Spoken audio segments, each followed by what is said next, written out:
दुनिया में से मौजूद बड़ी बड़ी फौज भी इनका नाम सुनते ही कांप उठते हैं। अपने दुश्मनों की सर काट के अपने घरों पर सजाने की परंपरा इनकी रही है। कुमाऊं की पहाड़ियों पर तैयार हुए वीर जवान जितने खूंखार योद्धा है, उतने ही मेहमान नवाज और स्वाभिमान भी। और इनके भारतीय सेना में जुड़ने के साथ इनके परंपरा भी आई। ये और कोई नहीं, भारतीय सेना की सबसे युवा रेजिमेंट नागा रेजिमेंट है। और ये नागा रेजिमेंट पूरे वर्ल्ड में हेड हंटर्स के नाम से जाना जाता है।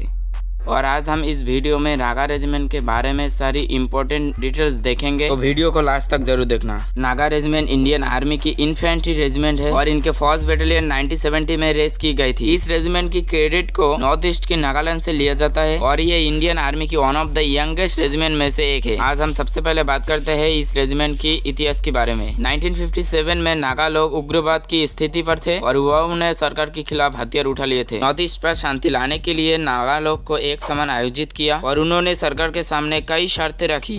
उन्होंने शर्तों पर दो प्रमुख शर्तें रखी थी, नागालैंड के लिए राज्य का दर्जा और नागा लोगों के लिए इंडियन डिफेंस फोर्सेस में एक सेपरेट यूनिट को बनाना।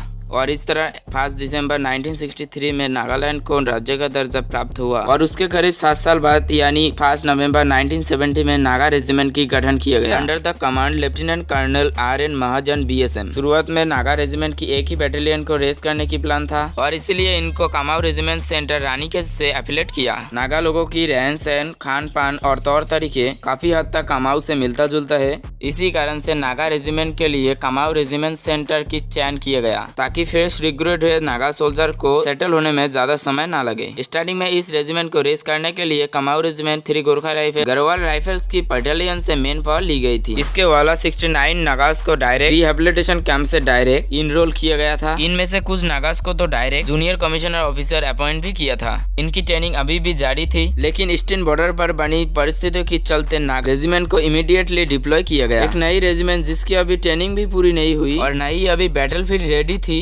लेकिन फिर भी उनको 1971 इंडो पाक वॉर में डिप्लॉय कर दिया गया। लेकिन इन सब के बावजूद हम कैसे भूल सकते हैं, बैटालियन नागास, कुमाऊस, गढ़वालिस और गोरखा जैसे बॉन्ड फाइटर से बनी हुई है और इन्होंने वॉर में एक्सपेक्शन परफॉर्म किया। इस बैटालियन की आदमी वीरता को देखते हुए 11 फरवरी 1985 को हल्द्वानी में और एक नागा बैटालियन 2 नागास को रेस किया। आज भी नागा रेजिमेंट पर 50% नागास मौजूद है और बाकी 50% सोल्जर्स कुमाऊस, गढ़वालिस और गोरखा से है। क्योंकि कई कुमाऊं बैटालियंस नागालैंड से एसोसिएटेड है, इसलिए नागा रेजिमेंट को सभी रेजिमेंटल मैटर्स के लिए कुमाऊं रेजिमेंट से एफिलेट किया। अगर नागा रेजिमेंट की यूनिट की बात करें तो फिलहाल इस रेजिमेंट पर 4 यूनिट मौजूद है। That is 1st battalion, 2nd battalion, 3rd battalion और एक बैटालियन टेरिटोरियल आर्मी की है। That is 164 infantry battalion. ये रेजिमेंट इंडियन आर्मी में इन्फेंट्री रोल प्ले करती है। इनका रेजिमेंट सेंटर है रानीखेत कुमाऊं और इनका निकनेम है द हेड हंटर्स। और इनका ये नाम क्यों रखा गया इसको हम वीडियो की आगे जानेंगे।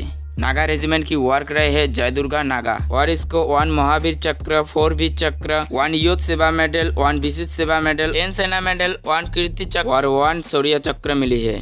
इतनी युवा रेजिमेंट होने के बावजूद इस रेजिमेंट के कई सारे वीरता के किस्से हैं। एक बार एक जवान किसी से पूछता है, साहब सुना है ये सार काट के ले जाते हैं और इंसान भी खा लेते हैं। इस बेसिस फ्रॉम कारगिल बुक के ऑथर सुरेंद्र चौधरी से ये सवाल किसी डरे हुए पाकिस्तानी जवान ने नहीं बल्कि नागा रेजिमेंट के बारे में काफी कुछ सुने 17 जार बैटालियन के जवान ने पूछा था। और ये सवाल भारतीय सेना द्वारा पूछना ये बताने के लिए काफी है नागा रेजिमेंट की डेपुटेशन इंडियन आर्मी में किस तरह की है। ऐसा कहा जाता है कि ये अपने दुश्मन को कभी भी कैदी के रूप में नहीं रखता, बल्कि उनका फैसला तुरंत ही कर दिया जाता है। नागा सोल्जर अपने दुश्मन की सर को काट के अपने साथ रखता है और अपना इसी मार्शल ट्रेडिशन हिस्ट्री के चलते इन्हें अपना निकनेम हेड हंटर्स मिले हैं। नागा सोल्जर 2 रीजन की वजह से दुश्मन की शेर को अपने पास रखते हैं। पहला रीजन अपने मरे हुए पूर्वजों के सम्मान में और अपने निशानियों के दौर पर इस स्कल को अपने पास रखते हैं और दूसरा रीजन अपने दुश्मन को मारकर अपने जीत के प्रतीक इस स्कल को अपने पास रखते हैं। पहले LOC पर जब भी किसी न्यू रेजिमेंट को डिप्लॉय किया जाता था तो Pakistan army border cross firing कर करके उनका स्वागत करती थी, यानी ट्रोमिनियम अचीव करने की कोशिश करती थी। और स्टार्टिंग पर जब नागा रेजिमेंट रेजिमेंट को LOC पर डिप्लॉय किया गया था तो पाकिस्तानी आर्मी ने नागा रेजिमेंट की फॉरवर्ड पोस्ट पर पोटेशियल से हमला किया, लेकिन उस समय नागा रेजिमेंट ने रिएक्ट नहीं किया। इसके बाद लगातार पाकिस्तानी आर्मी ने 2 रातों तक भारत की सीमा पर आके नागा रेजिमेंट की पोस्ट पर हमला करके वापस भाग जाते। 2 रातों तक लगातार ऐसा होने के कारण नागा रेजिमेंट ने ये तय किया अब से ये नहीं होने देंगे। और अगली बार जब पाकिस्तानी सोल्जर भारत की सीमा पर आए तो पाकिस्तानी सोल्जर को नागास ने पकड़ा और उनको पेड़ के साथ बांध दिया। सबसे पहले नागास ने आग जलाई और उनके सामने उनके ट्रेडिशनल डांस परफॉर्म किया। कुछ लोगों का मानना है कि ये घटना पाकिस्तान में हुआ था, न कि भारत पर। इतना ही नहीं, पकड़े हुए 2 पाकिस्तानी सोल्जर में से एक के टांग काट के उनके सामने ही उनका टांग को पका कर खा गए और अगली सुबह उन 2 पाकिस्तानी सोल्जर को पाकिस्तान वापस भी भेज दिया। तो आज के लिए इतना ही